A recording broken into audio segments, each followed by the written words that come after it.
Hi, good morning. வாங்க. இன்றைக்கி காலையில் நம்ம எப்பவும் காலையில் எழுந்திரிச்ச உடனே காப்பி தான். எனக்கு எழுந்திரிச்ச உடனே கண்டிப்பாக காப்பி வேணும். ஆனால் இப்போ கொஞ்சம் மழை பெஞ்சதுனால கொஞ்சம் தொண்டெல்லாம் வலி, சளி பிடிச்சி தெருப்புறம் அப்படி தான் எனக்கும் அதேமாரி வருது. அந்த நேரத்தில் எங்கள் அப்பா இந்த மாதிரி தான் பருத்திப்பால், இதுதான் ஒரிஜினல் பருத்திப்பால். இதுக்கு செய்ய தேவையானது 50 பருத்தி கொட்டை எடுத்து நைட்டே ஊற வச்சு காலையில் நல்லா ஒரு மிக்ஸி ஜாரில் சேர்த்து நல்லா அரைச்சி 2 தடவை பால் எடுக்கணும். முதல்ல நல்லா பிழிஞ்சு பால் எடுத்துகிட்டு அதுக்கப்புறமும் மறுபடியும் தண்ணி சேர்த்து மறுபடியும் அரைச்சி பாருங்கள் இந்த மாதிரி பால் எடுத்துட்டேன்.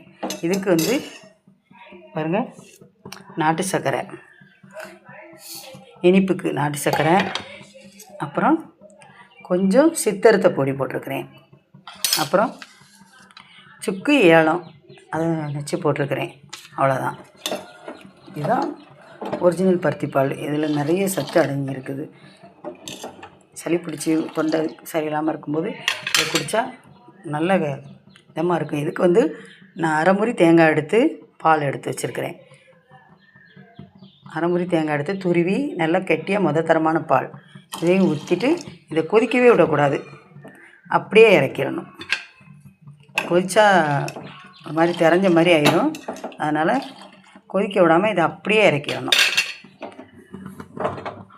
இறக்கி அவ்வளோதான். இது ஒரு 4 பேர் குடிக்கலாங்க. காப்பிக்கு பதிலாக நீங்களும் இதுமாதிரி ட்ரை பண்ணி பாருங்கள். பிடிச்சிருந்தால் லைக் பண்ணுங்கள், ஷேர் பண்ணுங்கள், கமெண்ட் பண்ணுங்கள், மறக்காமல் சப்ஸ்கிரைப் பண்ணுங்கள். தேங்க்யூ.